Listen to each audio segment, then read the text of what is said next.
Hello, I am Anawoltos, and welcome back again to another episode of Zero AD Replays. And we're back for the third part of our amazing battle. Look at those slingers go.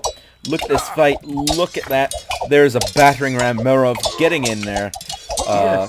Nigel 87 trying to defend, but it's not going to work very well. We'll see how it works out. By the way, if you would like me to look at a specific review and analyze it, then please do tell me in the comments below, and I will do that. But let's get back on track. Mirov apparently has some spearmen in to protect the slingers, and it is going very well for Mirov. However, we're seeing Nigel 87 really pushing back. Look at that. Nigel 87 has a lot of troops, but lo, what do I see? Max the Catrix bringing it in with none other than a pure contingent of 31 shield bearers. That's going to be very important in the upcoming fight. Mirov still hanging in there and pushing, destroying Vercingetorix's homes and houses, really doing the damage. The fight really only decides who has the upper hand in having more troops as the game proceeds. However, what matters is taking down those buildings. But we see here, Ciole has indeed built a fortress here, and is forcing Max Catrix to retreat with wow, that's a lot of chariots. So we're seeing fights unfold all over the map. Vercingetorix has some traders moving along.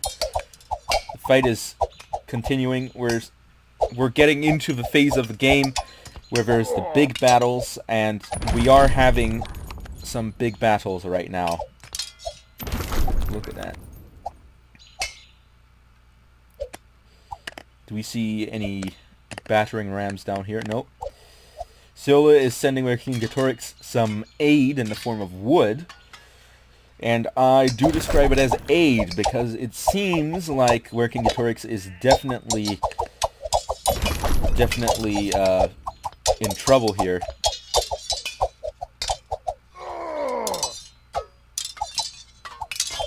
Meanwhile, Jorge Gihon is pushing in once more. Please do tell me how to pronounce. The fighting has eased up in the north, but in the south, Ciole is definitely active. Ciole has spent a large part of the game really putting a lot of pressure on the former player Henry Arch T60, who has left us now. But the question is, will Ciole now help the rest of the team in a powerful offensive? But we are seeing Max Catrix perhaps slightly undecided on whether or not to attack, and Max Catrix is retreating by the looks of it. Meanwhile, in the south, a new battle emerges as Jorge Gihon is finally pushing in with an army. That's and it looks like victory is firmly in the hand of the West here as they push in, attacking Vercingetorix's final and only civic center. I don't believe Vercingetorix had another civic center this game, but we are seeing a back and forth up in the north as well. However, this civic center is going to slowly collapse. Looks like Mirov is perhaps attempting to gain an access point, but it doesn't matter anymore. Vercingetorix is down for the count. Vercingetorix still has a slight possibility of bouncing back, but it's got to be said, it's not very large. If Merov pushes here and really takes down all these buildings, if the West pushes and takes down all these buildings, I don't think Vercingetorix is going to be able to recover at all once that happens. Well, of course, because then Vercingetorix won't have anything left, but it does look like Vercingetorix does have significant numbers of troops that could be useful for perhaps re-establishing the economy. But it remains to be seen whether or not this will be accomplished, as we see Merov pushing with 2 battering rams, tearing down all buildings in sight. And Jorge Gihon and Merov coming together here, shooting Vercingetorix's troops as they retreat. Vercingetorix should be able to recover if Vercingetorix is willing to put in the effort and manages to securely hide away some units. But Nigel 87 now realizes that the danger is a lot closer to home than it was in the past, and is therefore deciding to build a new fortress in order to secure the homeland, as we already see another one here. And it looks like this has not happened too soon, as the Western Alliance is already pushing in. Meanwhile, Seola is attacking in the north, perhaps doing some raiding. Definitely harming Max Tekatrix up in the north, and possibly looking for some ways to attack Merov. But it doesn't look like that's going to happen, at least not now. What is going on here? Where's Merov's economy? Oh, it looks like it's out fighting the war. That's where it is. Nigel 87 not able to protect in the north, as Nigel 87 is now focusing on the south. But it looks like Merov is building a civic center, of all things, perhaps trying to establish a foothold in the south. But the question is, has Nigel 87 noticed? Let's take a brief look at resources. And here we see it. Just showing it to you real quick. Jorge Gihon is attacking Vercingetorix to some extent. Merov is still pushing in, both in the center and the south. It looks like Merov will be able to eventually capture the center, perhaps. But, well, no. Actually, it looks like Nigel 87 is defending this military colony. But the question is, will that last? As we now see Seola pushing in to attack. And also attacking George Gihon. And this is, of course, causing a lot of damage. But in the end,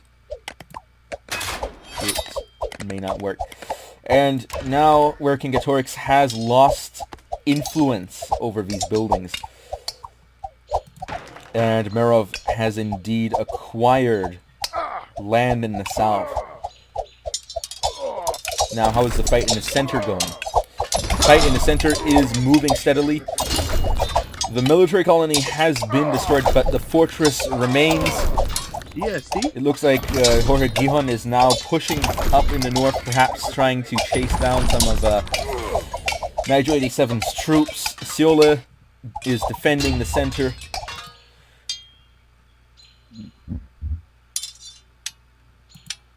Seola is losing the raiding party that Seola sent in to attack Jorge Gihon.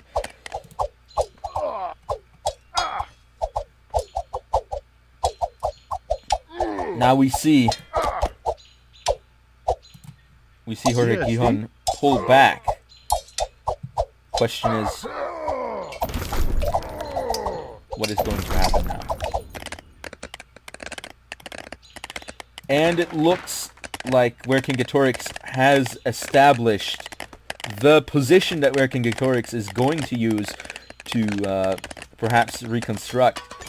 However, Nigel 87 is not moving in to reinforce the fortress or to rebuild the military colony, which implies to me that Nigel 87 is heavily under attack, which it does seem like occurring here, as Merov is pushing in with more battering rams, now destroying one of Nigel 87's defensive fortresses.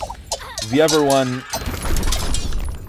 is not under attack, but it's only a matter of time. Vercingetorix is reestablishing an influence.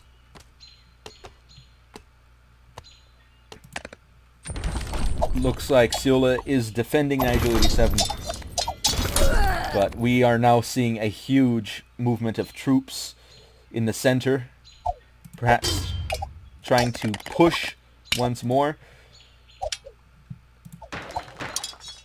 Merov is not defending the south very much. Of course, at this point in the game, with the west having the east on the ropes, it doesn't really make sense to waste too much effort defending.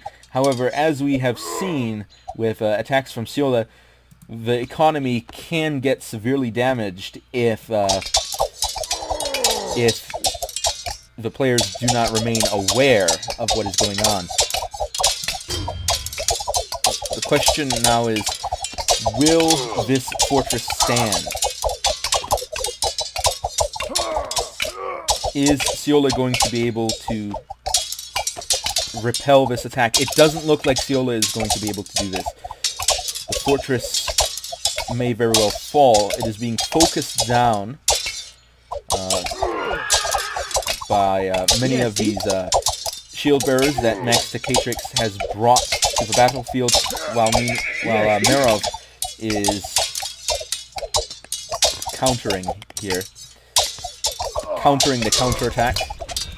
Meanwhile, Vercingetorix has dropped in, getting some slingers to attack, but it's only a matter of time before the Western Alliance sets their eyes, their collective eyes. Well, Alliance, no. Sets its eyes. It's a collective noun. I have to use singular pronouns. Sets its eyes on Vercingetorix's civic center. But the fortress is destroyed, and Merov is rushing through the center, now attacking Nigel 87. Looks like Siola is trying to harass Merov's troops as they come through, and to perhaps even engage them, as it looks like now. But this definitely seems to me a harassing tactic, as Siola is retreating and attacking, and then retreating again. But Vercingetorix may not be able to survive this. But what is this? Jorge Gihon is pushing in. But Nigel 87 is at the ready with plenty of these horse archers.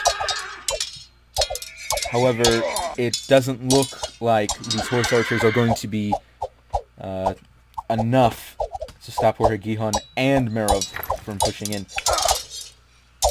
Now Merov is engaging Siola. Siola is bringing in some foot soldiers for once. Was this a raiding party? I do not know.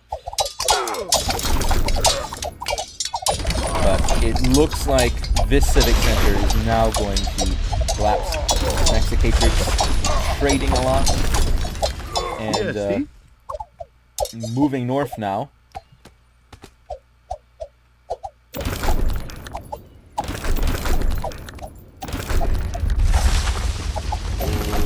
Looks like this temple is maintaining control in the region. but it is going to be difficult for Vercingetorix to find a new location to place the Civic Center.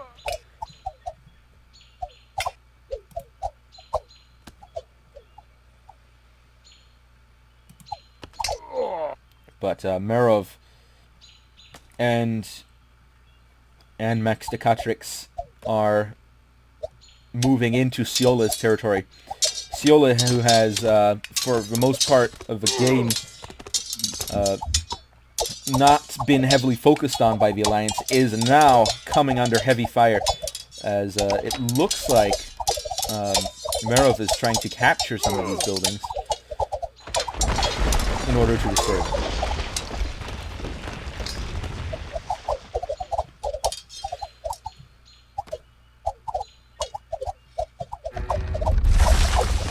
And look at that.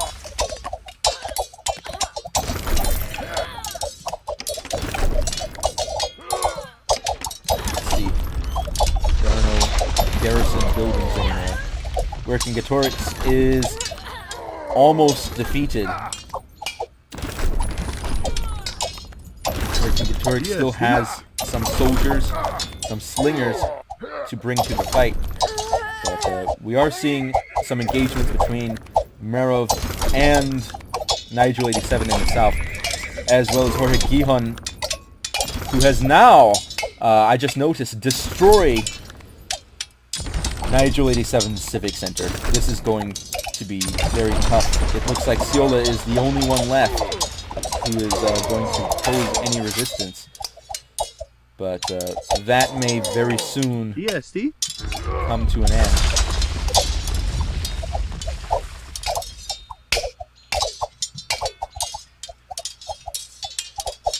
I believe Siola's Southern Civic Center may have been destroyed. No, it's still there. But some important buildings were destroyed. And look at that, Vercingetorix not surrendering, and indeed fighting to keep on Jorge Gihon. Looks like Jorge Gihon is expanding into the center.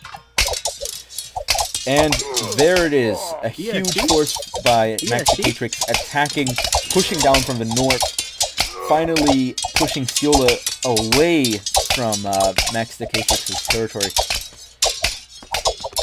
Siola is still defending, but it looks like the Eastern Alliance isn't going to last much longer.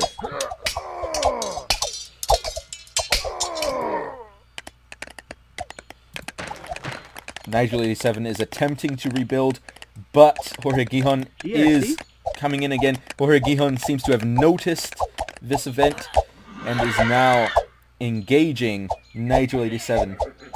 Nigel 87 has resigned. It looks like the game is about to end. Siola has resigned. The only one left is Vercingetorix. Will Vercingetorix resign? Yes, it seems so. So here we have it. Economic score.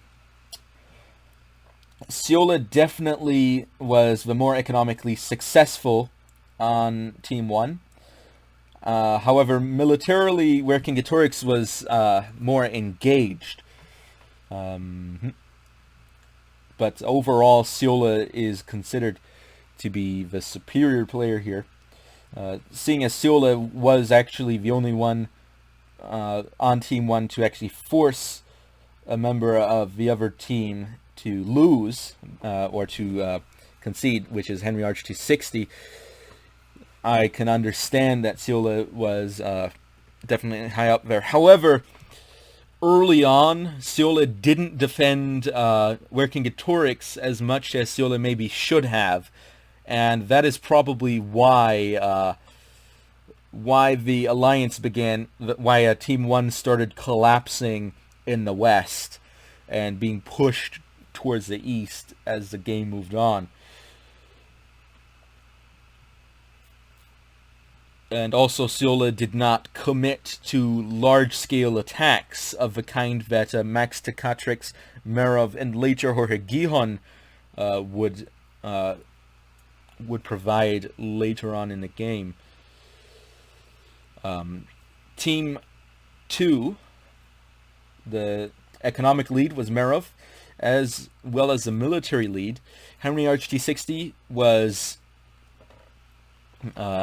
oppressed by Seola for the entirety of a game, where Gihon was being pushed back a little bit.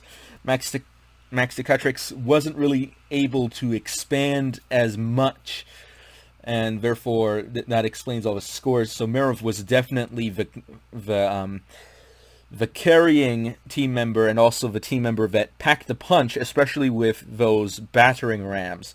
Those were very crucial in securing a victory. Okay, buildings-wise, Merov and Seola, of course, built the most buildings. However, Vercingetorix definitely got attacked the most, and Henry RT60 as well. And of course, Merov with those battering rams destroyed the most buildings out of the entire team. However, it is notable that Team 1 did construct more buildings. So that's interesting. Houses, there were a lot of houses around for everyone. Economics-wise, outposts, military, fortress, civic centers, wonders. Okay, units. Vercingetorix produced the most units and killed the most units on Team 1. Of course, Vercingetorix also had some heavy casualties, having the highest casualties on Team 1. Nigel 87 produced a lot of units as well. In fact, more than Seola, and also had heavy casualties. Seola had the least casualties because Seola was not focused on for most of the game, and also didn't launch very large attacks for a lot of the game.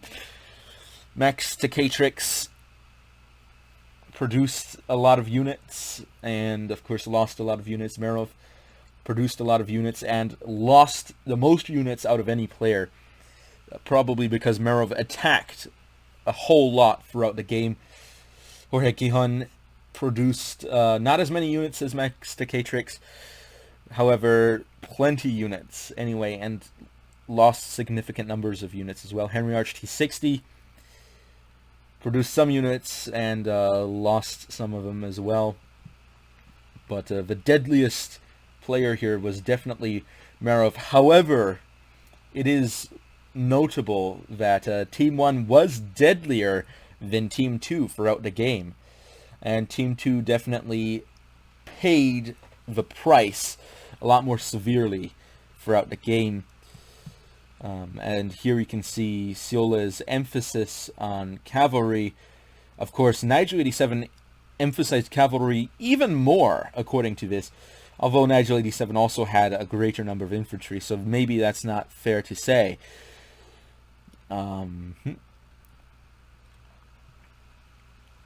And we see Merov definitely pushing in with a lot of infantry, Max Dekatrix as well. Apparently Team 2 didn't really do a lot of cavalry. Jorge Gihon had some, but not as much as Team 1. Champions-wise, there were a few champion units on both sides. Jorge Gihon and Nigel 87 producing the most. Merov had heroes and also a high turnover rate for heroes as well. They died frequently. Seola did something similar, but definitely had a lot of hero kills, which is pretty good for Seola. Well, no, Vercingetorix had a lot of hero kills, I'm sorry.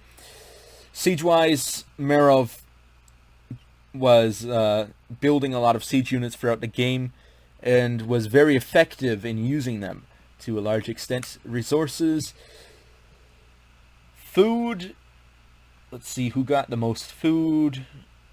Seola on Team 1, Merov on Team 2, Seola overall, Team 1 overall. Wood, but who actually spent more.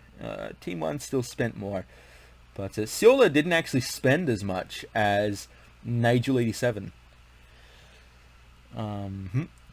Wood-wise, Siola again with that economic advantage and spending more.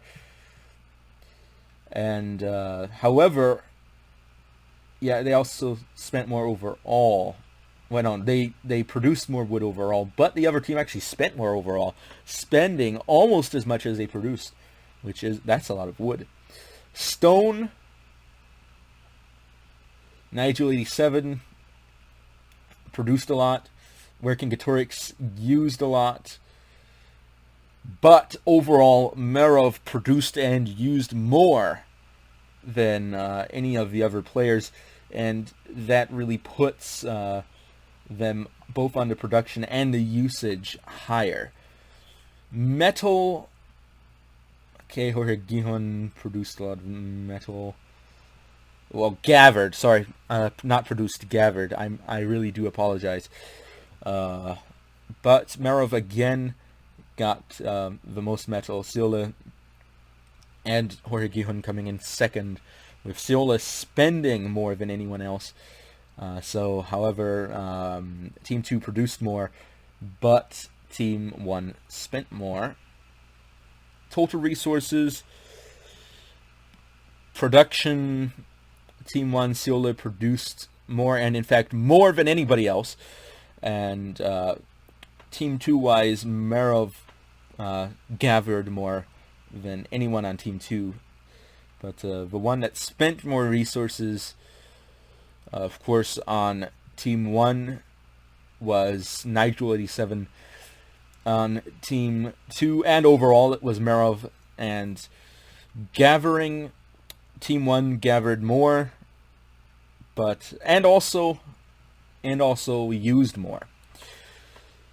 However, there was a lot of tribute being sent and received throughout Team 1. So Team 1 definitely made use of that mechanic. And also Team 1 gathered plenty of loot. However, look at that, Merov. That's a lot of loot. Look at that Team 2 on that one. So there was a lot of exchange going on. A lot of trade income from Team 1. Team 2 definitely didn't make use of that. However, Team 2 still ended up winning in the end. Vegetarian ratio, Nigel 87 went heavily veg. Most of Team 2 went heavily veg. Vercingetorix went in more for the meat, feminization. Jorge Gihon, wow, that's a lot. KD ratio, Vercingetorix positive. Nigel 87 negative. Siola positive. Wow, that's actually pretty good. Team total positive. Mexico Tricks. That's almost a 2-for-1. That's pretty bad. Merov was positive. Jorge Gihon negative. Henry RHT60 pretty bad. And negative. Map exploration isn't too important, but team-wise, Team 1 really got 99%, which is notable. It's pretty rare to see someone go that high. And map control, 53% at peak, 58% at peak, with Merov controlling more than anyone else in the game. Henry RHT60, of course, coming in last. So that was it for this amazing game. Tell me what you thought in the comments, and thank you all for watching. I will be seeing you all next time on Awoltos over and out.